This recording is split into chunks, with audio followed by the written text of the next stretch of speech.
They looked at him and saw nothing worth keeping. He was small, he was slow, and in a world where only the strong survive, the pack made their decision without hesitation. They left him behind. No farewell, no mercy, just silence, and the sound of paws fading into the forest. But here is what they did not know. Here is what they could not see in that moment. The wolf they abandoned was not finished. He was just beginning. His name, if wolves carried names, would have meant something like the Forgotten One. He was born in the middle of a harsh winter, the smallest of his litter, always struggling to keep up, always the last to eat, always the one the others looked past. From the very beginning, the pack saw him as a burden, the alpha, a massive gray wolf with cold, calculating eyes, tolerated him only because he had been born into the pack. But tolerance is not the same as belonging, and deep down, the small wolf always knew the difference. He tried, every single day, he tried. He pushed himself on hunts, even when his legs ached. He stood his ground during confrontations, even when fear told him to run. He watched the stronger wolves, studied how they moved, how they led, how they survived. But the pack had already decided what he was. And when you are surrounded by others who believe you are nothing, it becomes very hard to believe you are something. The rejection came on a cold morning in early autumn. The pack had gathered near the ridge, and the alpha stepped forward. There were no words exchanged between wolves, only posture, only presence, only the unmistakable message that was delivered through narrowed eyes and a turned back. You are not one of us anymore. The small wolf stood still for a long moment. He looked at the faces he had grown up beside.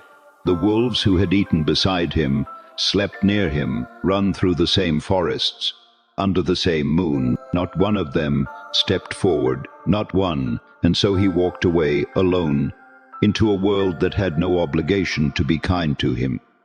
The first weeks were the hardest of his life. Alone, a wolf has no safety net. Every hunt is a risk. Every night is uncertain. Every sound in the dark carries the possibility of danger, and there is no one standing beside you to share the weight of it. He failed more times than he succeeded. He went hungry for days. He made mistakes that nearly cost him everything. There was a night, deep in the coldest part of the forest, where he lay still against the roots of a fallen tree, exhausted and hollow, and something inside him almost gave up, almost. But something else inside him refused. Maybe it was instinct, maybe it was pride, maybe it was the quiet, stubborn fire that lives inside every living thing that has been told it does not belong, whatever it was. It kept him moving, slowly, almost without realizing it. Things began to change, because when you have no one to rely on, you are forced to become someone worth relying on. He learned the forest in ways the pack never had, not by being shown, but by living inside it, day after day, season after season, with nothing but his own mind and his own will to guide him. He learned which paths were safe and which were treacherous. He learned how to track prey with patience instead of speed. He learned that the forest does not reward the loudest or the most aggressive. It rewards the one who pays attention. He learned that strength is not only about power. It is about timing, about reading the world around you, about knowing when to move and when to be still. There were moments of hunger so deep it felt like it would hollow him out entirely.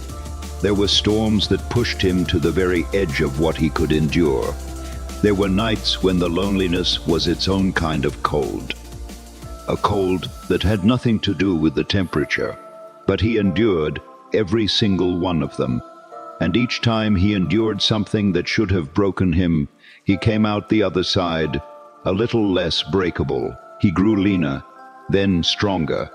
The weakness that had defined him in the eyes of others began to fall away like dead bark from a living tree, revealing something harder and more resilient underneath. His senses sharpened, his instincts deepened. He began to move through the world differently, not with arrogance, but with the quiet, grounded confidence of someone who has faced the worst alone and is still standing. He was no longer the wolf they had left behind. He was something the forest had forged. A full cycle of seasons passed, and then the news reached him the way news travels through the wild. In tracks, in scent, in the distant sounds that carry farther than most realize. The pack was in trouble. A rival group, larger and more aggressive, had pushed into their territory. The Belfer had been challenged and wounded.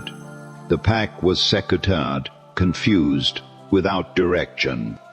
The wolves who had once moved with such certainty now moved with fear. They were surviving, but barely, and the lone wolf stood at the edge of the trees. And he made a choice, not because he owed them anything, not because he had forgotten what they did, but because leadership is not about who deserves your strength. It is about what you choose to do with it. When he stepped out of the forest and into the clearing where the pack had gathered, the reaction was immediate. They recognized him. Of course they did. But the wolf standing before them now was not the one they remembered. He was taller, calmer.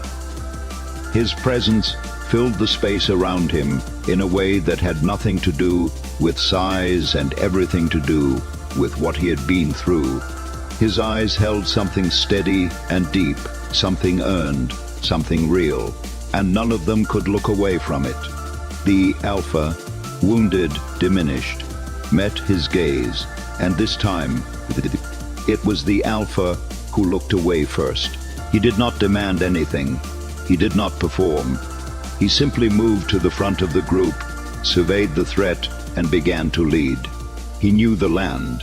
He knew the rival wolves' patterns, because he had watched them from the shadows for weeks. He knew exactly where to position the pack, exactly when to advance and when to hold back. It was not a battle won through brute force alone. It was a battle won through everything the forest had taught him during those long solitary seasons of struggle. The rival wolves retreated, and the pack stood together again, not because of what had always been, but because of who had returned. One by one, they lowered their heads, not out of defeat, out of recognition. The wolf they had cast out, the one they had called weak, the one they had left without a second glance on a cold autumn morning, had become the wolf who saved them. He looked at each of them in turn. He held no bitterness. Bitterness is a heavy thing to carry, and he had learned long ago to put down what did not serve him. He simply took his place at the front, and this time, no one questioned it. There is something the wilderness understands that we sometimes forget. Rejection is not a verdict. It is a beginning. The moments in your life when others decided you were not enough. Those moments do not define your limit. They define your starting point. The wolf did not become great because the pack believed in him. He became great because he refused to stop believing in himself. Even when he was the only one who did, even in the darkest part of the forest, even in the silence of those long, lonely nights when no one was watching, he kept going. Not because it was easy, but because somewhere deep inside, he knew that the struggle was not his punishment. It was his preparation. Struggle will teach you what comfort never can.